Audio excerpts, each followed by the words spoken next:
मोदी जी का जो 9 साल का रिपोर्ट कार्ड है, मैं सिर्फ 2-4 गल्लां तुहाडे सामने रखना। उसके बाद मैं डॉक्टर साहब ने कठुआ वास्ते जो 9 साल काम किया, अपनी कंस्टिट्यूएंसी वास्ते किया, पूरे मैं 4-5-10 मिनट तुहाडे नाल लावांगा। देखो हुणे एक साडे भाई साहब बोल रहे थे, शायद रघुनंदन बाबू जी कह रहे थे कि सोनी की चिड़िया की गल कर रहे थे, और मैं सोने की चिड़िया की तुहानू कहानी सुनाना चाहना। मोदी जी ने कहा कि उन्होंने संकल्प है कि 2047 तक भारत एक विकसित देश बने। साडा देश भारत एक सोने की चिड़िया सी। 190 साल की हुकूमत के बाद की होया, और 20-25% तो गिरती सिंगल डिजिट आ गई, 2-3% रह गई। जब मोदी जी ने दायित्व संभालिया 2014 विच, उस वक्त दुनिया भर साड़ी जी इकोनॉमी सी 10वें स्थान पर सी। उन्होंने 2014 तो लैके 2023 तक और 10वें स्थान तो लैके सानू 5वें स्थान पर लिया है।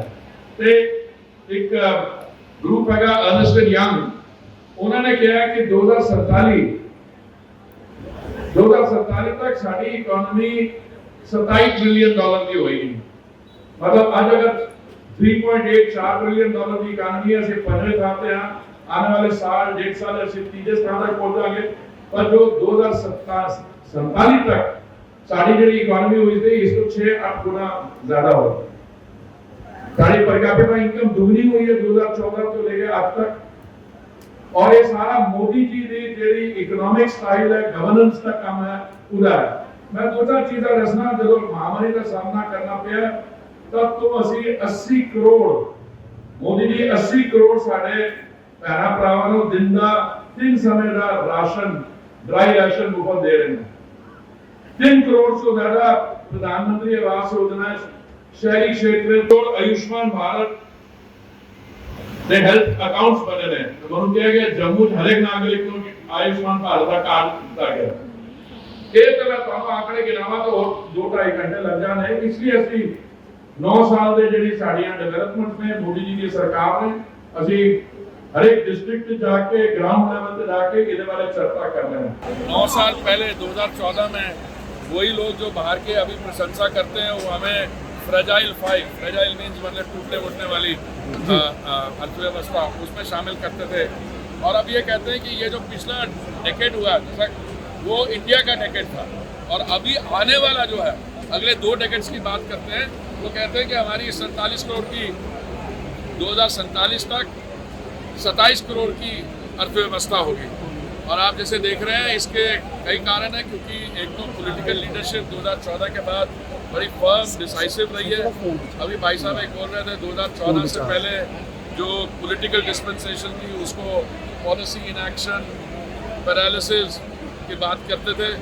और जो ज़मीन पे काम हुआ, मैं आंकड़े कुछ मैंने पाए हैं और आपको सबको पता है, जब समस्याओं का सामना करना पड़ा, जैसे महामारी में 222 करोड़ वैक्सीन की डोज बनाई और मुफ्त बांटी। हमारे जो बच्चे बाहर फंस गए थे जब रूस और यूक्रेन में मिलिट्री ऑपरेशन हुआ, 23,000 बच्चे फंसे हुए थे, तो मोदी जी ने हमारे मंत्रिमंडल में से मुझे और 3 और लोगों को भेजा, उनको लाए। और जो भी जैसे आयुष्मान भारत है, हम कनेक्टिविटी की बात करते हैं। 2014 तक मैं बात कर रहा हूँ, 1947 से 2014 तक टोटल 74 हवाई अड्डे थे। अब 2014 से लेके आज तक 74 और बन गए हैं, 148 हो गए हैं। ये सारी कॉन्स्टिट्यूएंसी बड़ी बड़ी कॉन्स्टिट्यूएंसी कैनेडा की रियासत कोला बड़ी है, वो तो रोड नहीं पर सारा नोडल सेंटर हुआ कि कैसा है। डॉक्टर सावा प्रसाद मुखर्जी, पंडित प्रेमनाथ डोगरा का कर्ज अदा करना है, तो उसकी बदौलत है कि आज प्रदेश हिंदुस्तान का हिस्सा है। तो इस वास्ते आज समय घट है, लेकिन आप थोड़े कने गुजारिश करके इतना प्रवेश जो आज नफरपुर है, जितना जम्मू कश्मीर शुरू होता है, ये आप उतों गड्डी जी है जल्द है कि हर 1 किलोमीटर के बाद एक विकास का स्मारक है। जी साडी श्रद्धांजलि है, जी साडी श्रद्धा है साढ़े उन्हें महान नेताएं के प्रति जिंदगी बदौलत आज आजाद हिंदुस्तान का हिस्सा दरवाजे एंटर हो जाएगा। तो नंदनपुर महाराजा गुलाब सिंह की कलम ये पूरी है।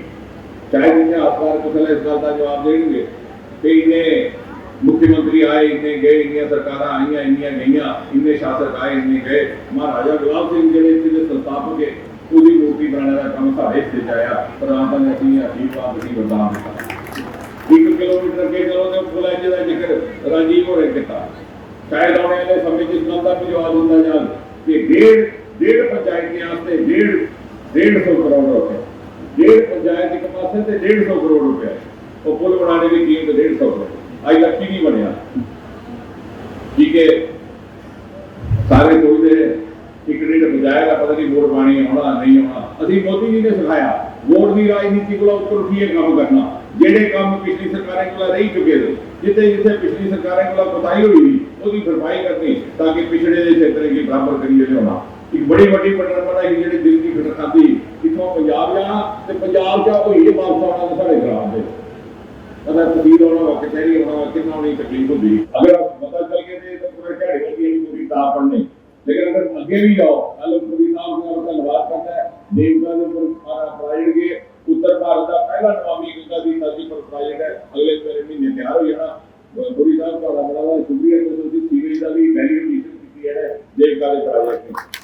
यह गल है कि राम जी कलाई में थे भी कि देवका की गंगा मां गंगा की बड़ी बहन मानते हैं। ये देवका आज नहीं बनी, सारे गंगा पहले की जमी हुई है, सारे बाद नहीं आई। इन्नियां पीढ़ियां आईयां गईयां, कुछ ने ऐसी चिंता नहीं की। उत्ते पलियां वालियां उत्ते रुकी हुई है देवका के घर पर, पर इस बात सोच नहीं एडी मां भी नहीं हुई। अच्छा मोदी जी की गल थी अरे देवका का प्रोजेक्ट किसे कही दुनिया का सारे को ऊंचा बोल तेरे आपकी पहले कोई यकीन नहीं करता।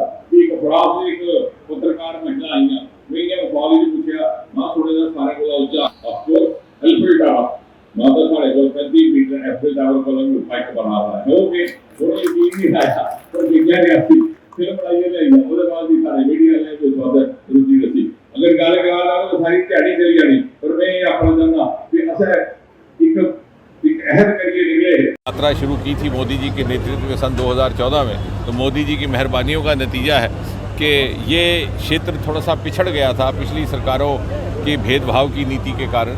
उसको विकसित करके आज ये शायद पिछले 9 वर्षों में हिंदुस्तान की सबसे अधिक विकसित होने वाली कॉन्स्टिट्यूंसीज़ की श्रेणी में आ जाता है। ये वो कॉन्स्टिट्यूंसी है जहाँ पर कि 1 नहीं 2 नहीं 3 नहीं 3 सरकार 3 मेडिकल कॉलेज केंद्रीय राशि से बनाए गए। कठुआ क्षेत्र में हम खड़े हैं, अगर आप प्रवेश द्वार से आरंभ करें लखनपुर से, तो हर 1 किलोमीटर के बाद आपको विकास का कोई राष्ट्रीय महत्व का एक स्मारक मिलेगा। प्रवेश द्वार पर आपको महाराजा गुलाब सिंह जो इस प्रदेश के संस्थापक हैं उनकी मूर्ति मिलेगी। थोड़ा आगे चले तो कीड़िया गडियाल का पुल, मुझे विश्वास है आने वाले समय में कोई विश्लेषण करेगा इतिहासकार कि इतने सालों तक ये क्यों नहीं बन पाया। शायद इसलिए नहीं कि केवल 1.5 पंचायतें वहाँ रहती हैं, वोट की राजनीति करने वालों ने उसको महत्व नहीं दिया। लेकिन हमें ये बात खटकती थी जब हम विरोधी दल भी थे कि पंजाब से होते हुए उस पंचायत में जाना पड़ता था। उनकी और विडंबना दूर करने के लिए 1.5 पंचायत के लिए 150 करोड़ रुपए का पुल वहाँ पर निर्माणित किया गया। आगे 1 किलोमीटर आए तो रूसा राष्ट्रीय उच्चतर शिक्षा अभियान के अंतर्गत इंजीनियरिंग कॉलेज, फिर उसके बाद केंद्रीय राशि से मेडिकल कॉलेज, उसके उपरांत पासपोर्ट ऑफिस, उसके उपरांत अगर आगे जाए तो पहला नेशनल हाईवे विलेज यहीं पर पड़ोस में बन रहा है। उसका काम रुक गया क्योंकि 6 लेनिंग का काम शुरू हुआ है। लगभग 200 पुल इस कॉन्स्टिट्यूंसी में बने। मुझे लगता है एक साथ ही साथ हमने मोदी जी से सिखाया हुआ एक संदेश भी देने का प्रयास किया है कि जहां हमारी आवश्यकता हम वहां पहुंचे, हम आखिरी कतार में खड़े आखिरी व्यक्ति तक पहुंचे। जहां पिछली सरकारों की ओर से कोताही रह गई थी उसकी पूर्ति की, जो कीड़िया गडियाल उसका उदाहरण है। वोट की राजनीति से ऊपर उठ करके अपनी सेवा समर्पित करते हुए और ये समझते हुए कि कठुआ वो स्थान है जहाँ आज़ादी के बाद भारतीय जनसंघ और जम्मू कश्मीर के इतिहास का पहला अध्याय लिखा गया था। यहीं पर श्यामा प्रसाद मुखर्जी की गिरफ्तारी हुई थी और यहीं से क्रांति की एक ज्वाला उठी थी जिसने देश भर में जनसंघ के दीप को प्रज्वलित किया। और इसी संकल्प, इसी लेगेसी पर अपने आप को पूरा उतारते हुए हम आगे भी अपने आप को समर्पित सर, कठुआ लगातार इंडस्ट्री का हब बन रहा है, क्या देखते हैं कि युवाओं के लिए कितने अवसर पैदा होंगे? ये आपने बात कही तो इसमें ये भी बात जोड़ दें कि हिंदुस्तान की 11वीं और उत्तर भारत की पहली बायोटेक इंडस्ट्रियल पार्क इसी स्थान जहां हम खड़े हैं इसके करीब खुली है। ये स्टार्टअप्स के लिए एक नया आयाम है।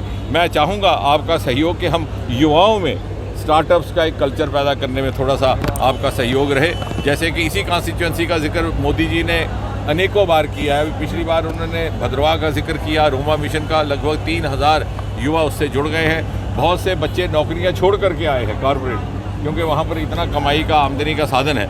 और इस तरह से यहाँ इंडस्ट्रियल में बायोटेक पार्क है वहाँ पर, और साथ ही साथ सीड प्रोसेसिंग प्लांट, वो भी पहला उत्तर भारत का कठुआ में ही स्थित है, जो 3 प्रदेशों के लिए है, हिमाचल प्रदेश और पंजाब के लिए। तो मैं चाहूँगा कि हम युवाओं की मानसिकता बदलने में थोड़ा सा एक कामकाज करें समाज में, ताकि वो सरकारी नौकरी को ही मात्र रोज़गार का साधन ना समझें। उनके मन में ये बात बैठे कि रोज़गार के बहुत से ऐसे अन्य साधन, ऐसे विकल्प हैं जो सरकारी नौकरी से भी कई गुना ज़्यादा आमदनी का जरिया बन सकते हैं। आज इस मोदी सरकार के 9 वर्ष पूर्व होने पर आज हम इस कठुआ बरलोटी में 9 साल बेमिसाल का आयोजन यहाँ रखा। मैं देश की बात ना करता हुआ, क्योंकि डॉक्टर साहब बैठे हैं, पुरी साहब बैठे हैं, ये हम सबके सामने रखेंगे कि 9 वर्षों में मोदी साहब ने, सरकार ने किया गया। मैं इतनी बात जरूर कहूंगा कि वर्ष 2014 से पहले जब इस देश का चुनाव आने वाला था, और उस चुनाव से पहले मैं अक्सर ये बात कहता हूं कि इस देश में माहौल क्या था, वातावरण क्या था, चारों तरफ क्यास था, अनसर्टेनिटी का माहौल था, भय था।